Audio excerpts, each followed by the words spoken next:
Hello বন্ধুরা, আজকে আমি তোমাদের সাথে যে রেসিপিটা শেয়ার করছি সেটা হলো একদম নতুন একটা পদ্ধতি রেসিপি। এই রেসিপিটা আমি প্রথমেই তোমাদের সাথে শেয়ার করে নিচ্ছি। আমি এইগুলোকে ঢেঁড়সগুলোকে ভালো করে ধুয়ে নিয়েছি, কারণ ঢেঁড়স যদি কাটার পরে ধোয়া হয় তাহলে একটা একটা লাল লাল কেমন একটা থাকে না, তাতে কড়াইতে নাড়া যায় না, আটকে আটকে যায়। ওই জন্য আগে ভালো করে ধুয়ে নিয়েছি, নিয়ে আমি এরকম করে একটু বড় বড় সাইজ করে কেটেছি। এবার আমি কড়াইতে দিচ্ছি তেল। এবার কড়াইতে আমি এই তেলটাকে দিচ্ছি, দেখো।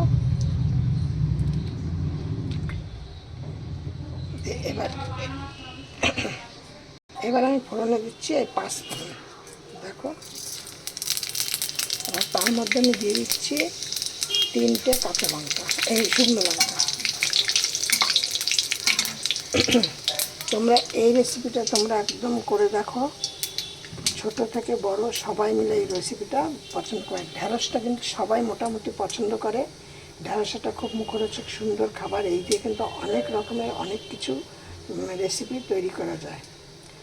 আর এবার আমি এর মধ্যে দিয়ে দেবো একটুখানি হিং।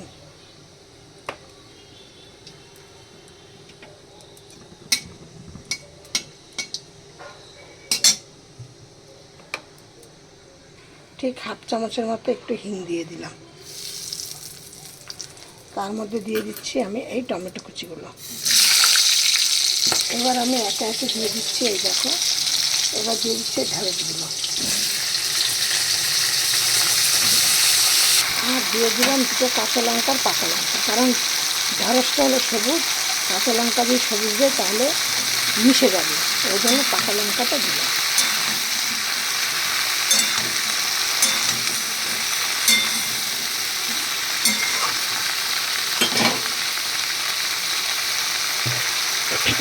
দিচ্ছি এবার দেখো, এর মধ্যে দিয়ে দিচ্ছি একটা মিডিয়াম সাইজের আলু, এবার লম্বা লম্বা করে কেটে দিয়ে দিচ্ছি।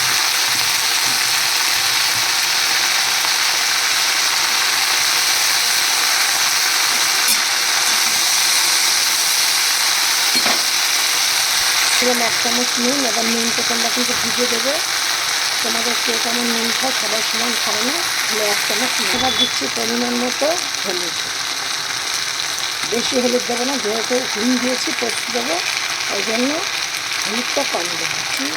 কিছুটা চিনি। নিরামিষ তরকারি একটুখানি ঝাল ঝাল নুন নুন মিষ্টি মিষ্টি হলেই খেতে ভালো লাগে, যার জন্য চিনিটা আমি দিই। আমি মোটামুটি সব তরকারিতে একটু চিনি দিই। আর দিয়ে দিচ্ছি সামান্য 1/2 চামচের মতো একটু কাশ্মীর লঙ্কা। এবার দেখো দিয়ে দেবো আমি এইটাকে চাকা দিয়ে দেবো।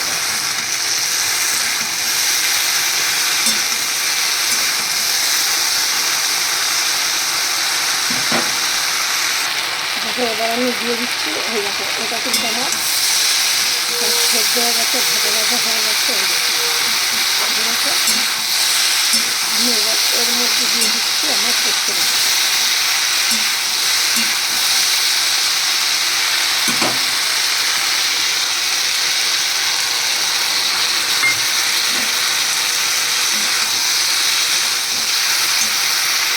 দেখো রেসিপিটা আমার পুরো হয়ে যাচ্ছে।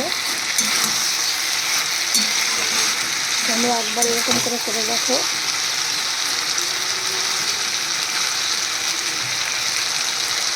আমার রেসিপিটা কিন্তু হয়ে গেছে, আমি এবার নামিয়ে দেবো।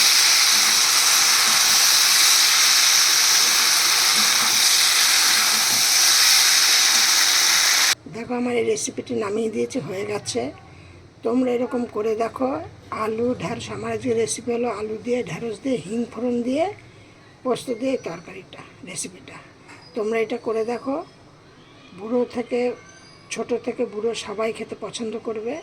আর একদম হাতে যদি তোমাদের অল্প সময় থাকে, যে অন্য কিছু করে দেওয়ার মতো সময় নেই, তবে তোমরা এইটা একটা চটজলদি তোমরা করে দাও, দেখবে ছোটো বাচ্চারা সবাই পছন্দ করবে এটা খাবারটা।